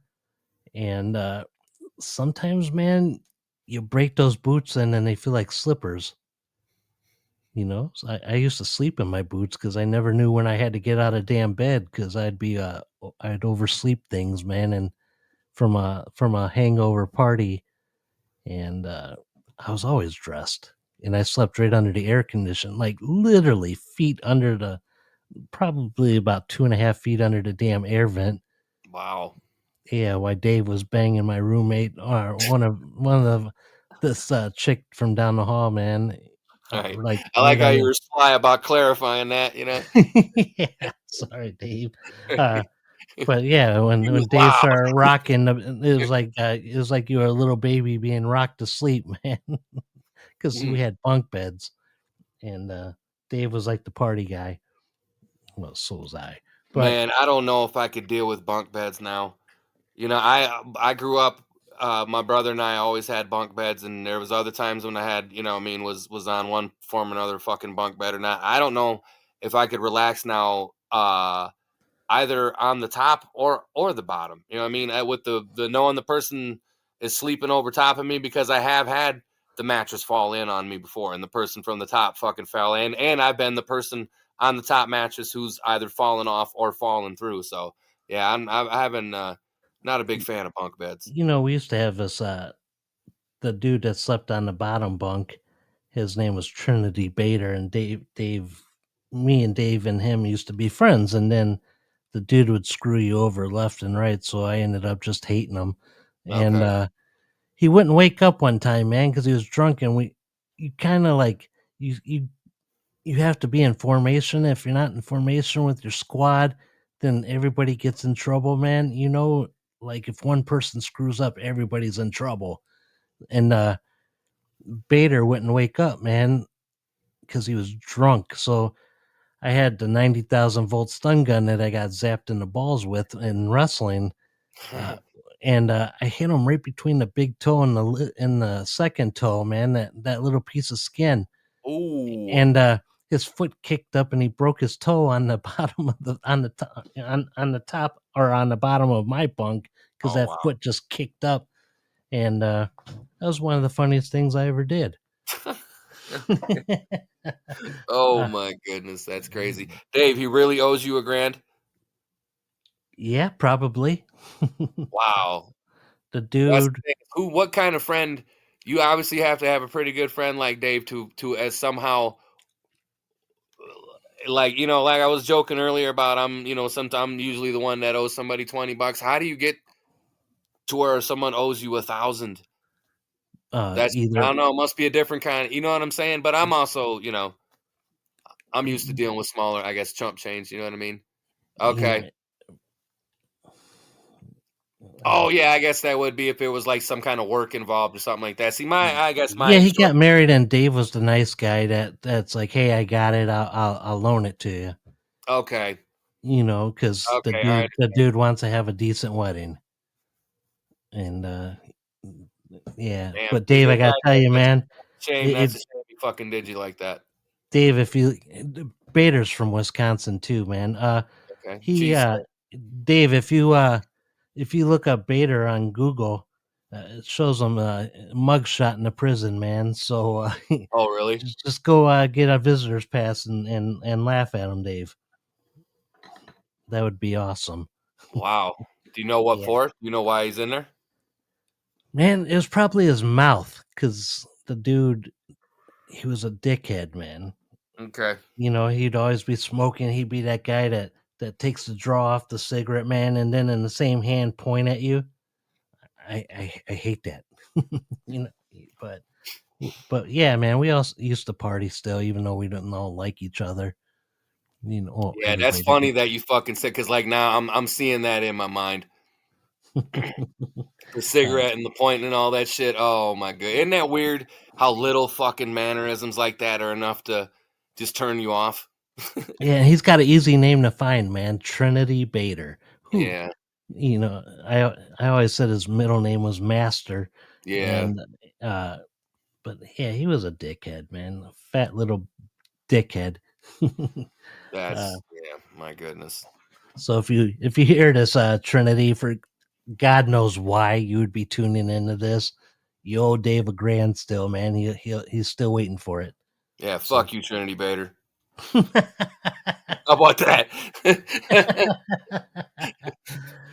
yeah, Dave probably had a little laugh on that one, man. All right, good. Me and Dave, man.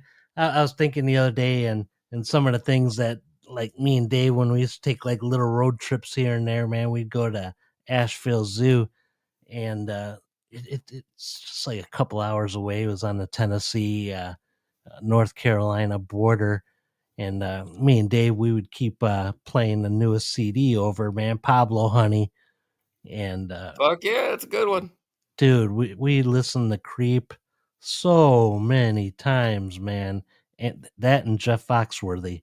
That's great. Hey, why not, man? That's a good Hey, combo, but that's a good album though, man. That's a fucking real good one. So did you guys get into the Bends too? the what? The Bends, the follow up to Pablo Honey?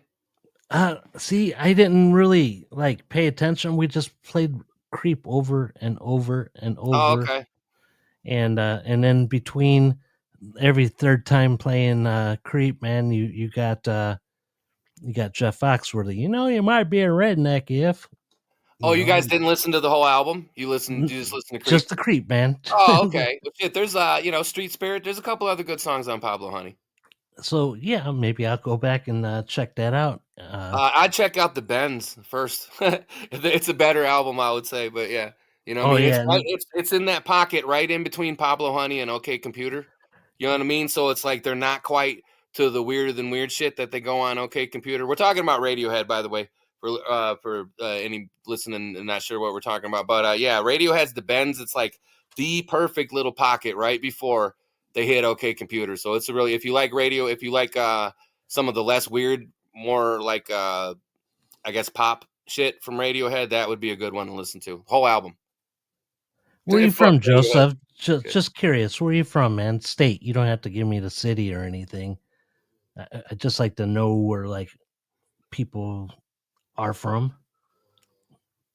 Uh, oh shit, man! You are the first person from Maryland listening to Great. the show. I So have a lot of family outside of Ocean City.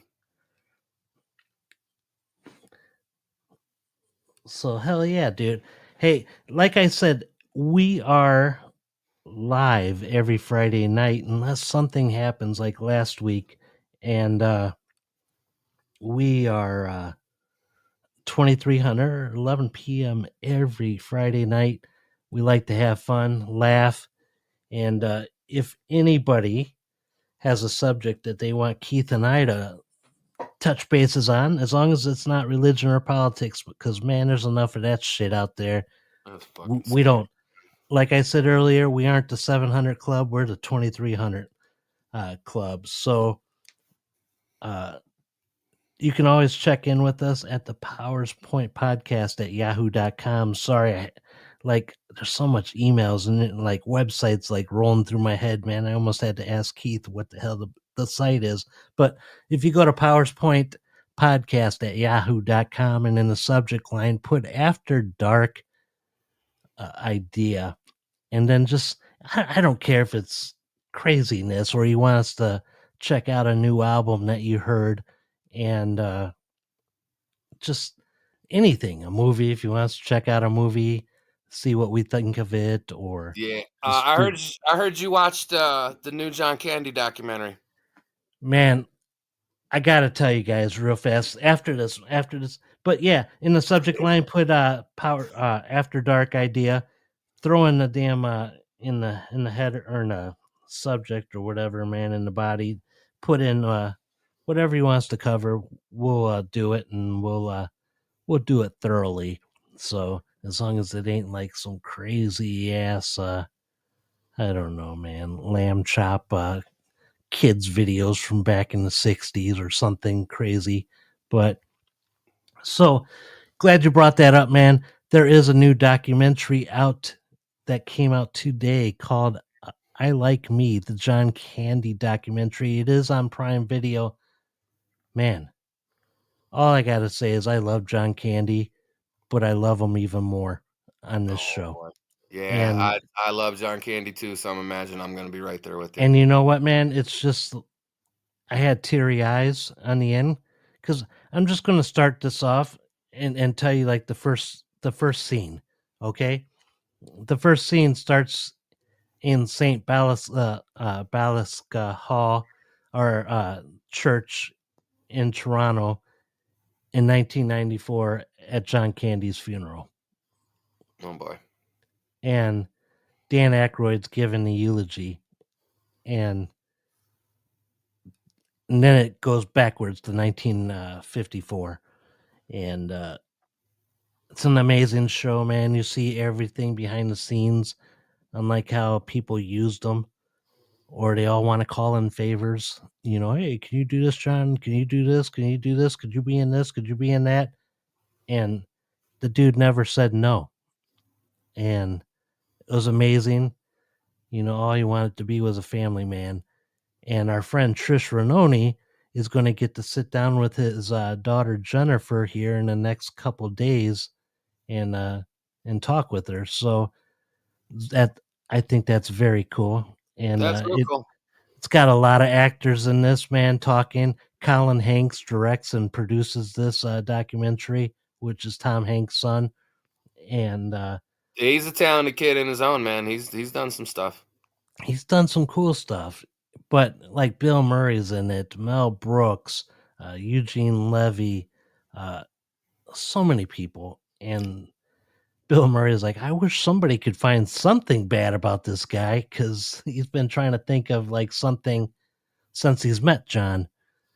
Right. So There you go. and he goes, Good. yeah, he goes, there's nothing that anybody could say that's bad about John, man. I mean, you got to watch the documentary, man. Just have a box of Kleenex. Also, Man. for another, I might end up watching the Charlie Sheen one first because of that. You know what I mean? I'm not. It's been so much of that lately. Maybe I will put a pin in the crying. You know what I mean? Episode because that Charlie Sheen one looks like it's gonna be something wild. well, that it don't stop there, man. Because on Paramount, another documentary dropped Thursday night or Wednesday or Thursday. It's called No One Escapes Now. It's the Ozzy Osbourne documentary. Yeah. And holy shit, the things that dude went through to tell his fans goodbye. Wow. They, like they, from a surgery that he didn't need, that the doctors were like, oh yeah, we got to operate, and they put all these screws in his neck, and because he broke his neck on a fall. And Oh, all he did was like had a bad night, man, and his vision went out, so he reached for the bed to sit down and missed and fell and broke his neck. wow. And so the doctor said that he can do a life-saving surgery on him and put this plate with like 20 screws in it, and you could see the x-ray where the screws actually rub the bones, and they chip the bones where the bone fragments would go into the skin and everything else and kill the nerves. And that's why Ozzy couldn't walk in the end with the onset of Parkinson's. But you're going to see Ozzy in probably his darkest moment. Some of the things Ozzy says is really funny. Yeah. Like they're like, Ozzy, take your medicine, take your pills. He's like, Jesus Christ, you guys took forever to get me off the pills. Now you want me back on the pills, Yeah. and, That's fun. and dude, there's an amazing scene on in there, man. It's amazing what the dude went through, man. And in his depression, he ended up making the number one solo album, and it outsold every single album from earlier. It was his newest one with he has a derby on the cover, and he's got like the angel wings on. I want to say the That's sixth his latest one. patient. It's like the second to the last one, Okay. It was made in like 2019. It's the album with him and Post Malone on it. Okay. Oh, okay. Yeah, I remember when that came out. Somehow I ended up kind of missing that one. I don't That remember that is the too much. number one selling Ozzy Osbourne solo album. Really. Now, is it number or is it money? Money and number. Okay. See, you always got to kind of wonder about when they say, "Oh, well, it's the biggest grossing." Be like, "Well, yeah, when this shit came out, tickets were $2. Now tickets are $20. So it's, it probably will make more money as far as like, but that's with a movie thing. But yeah, I can see it. People love Ozzy. You know what I mean? Because he delivers the fucking goods, man, all the way through his career. He gave you, he gave you what you was wanting every time. And it's cool, man. Just the Hall of Fame ceremony, man. When he was wanting to go to the Hall of Fame, but he couldn't sing or perform. This is the first time he had his throne. Uh, Okay. he didn't know if he would be able to perform because when he went to the doctor's last, he had like 44 blood clots in him. Holy shit. So he had to take all these shots to bring some down in order for him to go on an airplane, and he didn't even know if he'd make it. And that's real touching, man, because you got Billy Idol, Jelly Roll, and Maynard from Tool Okay. covering his songs. I don't know if you've ever seen the Hall of Fame ceremony for Ozzy, and Jack No. Black inducted him. Really cool, man. Really cool. Yeah, Billy Idol sings, and then you got Chad Smith on drums. Uh, you got Robert Trujillo on the bass. It's just a star stud, man. Aaron Wright or Aaron White, whatever his name is. He's just some kid Ozzy met, and Nice. and the dude actually got Ozzy into like the studios and helped produce his last two albums, which did great in numbers. And again, the second to last one outsold everything. So Wow. again, keep the box of Kleenex by you on that one, man, because you see Ozzy crying all the time because he hurt so freaking bad. You See, know, those are good for me because I cannot turn it off. It'll be 3, 4 hours after the movie's over, and I'm still fucking crying. And that's why I tend to try to avoid those kind of things because that's not, I'm not good with, you know what I mean? I'm an emotional dude as it is, you know what I mean?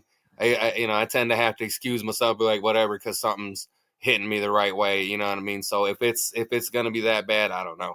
I may have to wait a second on that one. and it was cool because Tommy Iommi, he either flew in once a week to be with Ozzy for a day, Yeah. or he'd always like video chat on him for a day. Okay. Like he was always by Ozzy's side, man. Yeah, see And, that's a quite a spin there. Now, did you ever like hear the fact that Tony used to fucking bully Ozzy on the daily when they were kids?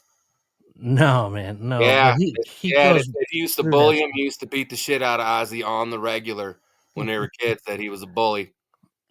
I could see that. Yeah, Um, well, that was that happened a lot more than it does now. but, Probably I don't know. but Probably not anymore. But check it out again. That's No One Escapes the Now, the Ozzy Osbourne documentary. And hey, we have taken enough time here, man, because I still want you guys to hear this last song that I'm about to play. On the way out. Uh, this was the first week that I had difficult times like picking these songs, and I know I love trance, and we've always played the trance on there, but it's just different moods that I'm in, man, and I feel good today. It's just I don't know, man. I'm so happy to be back and you don't actually have the have you don't have the sound bite, which one?